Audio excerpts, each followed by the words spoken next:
आता लाडक्या बहिणींना 2100 रुपये मिळणार।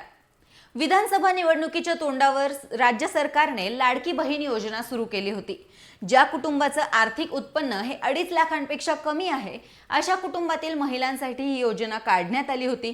या योजनेअंतर्गत लाभार्थी महिलांच्या बँक खात्यामध्ये दर महिन्याला 1,500 रुपये जमा करण्यात येतात।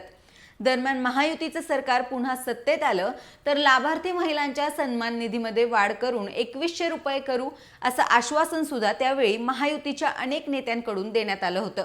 मात्र अजूनही 2100 रुपयांबाबत कोणताही निर्णय घेण्यात आलेला नाही। मात्र आता पुन्हा एकदा निवडणुकांच्या तोंडावरच मोठी बातमी समोर येते। आताच नगर परिषद आणि नगरपंचायत निवडणुकीचा निकाल लागलाय। या निवडणुकीत महायुतीला मोठं यश मिळालंय। महायुतीचे 288 पैकी तब्बल 214 नगराध्यक्ष पदाचे उमेदवार विजयी झालेत, तर शिवसेना शिंदे गटाचे 57 उमेदवार विजयी झाले आहेत।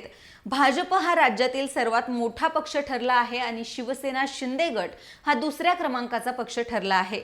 या निकालावर प्रतिक्रिया देताना एकनाथ शिंदे यांनी लाडक्या बहिणींचं अभिनंदन केलंय। तसेच लाडकी बहीण, लेक लाडकी लखपती, मुलींना उच्च शिक्षण मोफत, आरोग्याबाबत अनेक योजना राबवल्यात याबाबत समाधान त्यांनी व्यक्त केलंय। तसेच शिवसेनेच्या आजपर्यंतच्या इतिहासात एवढे नगराध्यक्ष निवडून आलेले नव्हते असेही ते यावेळी म्हणालेत। तसेच त्यांनी लाडकी बहीण योजनेबाबत बोलताना कोणताही मायकालाल ही योजना बंद करू शकत नाही। लाडक्या बहिणींना 2100 रुपये देणार म्हणजे देणार, योग्य वेळी आम्ही सन्मान निधीत वाढ करणार अशी घोषणा यावेळी एकनाथ शिंदे यांनी केली आहे। आता ही घोषणा नेमकी कधी अंमलात येणार हे पाहणे महत्त्वाचे ठरणार आहे।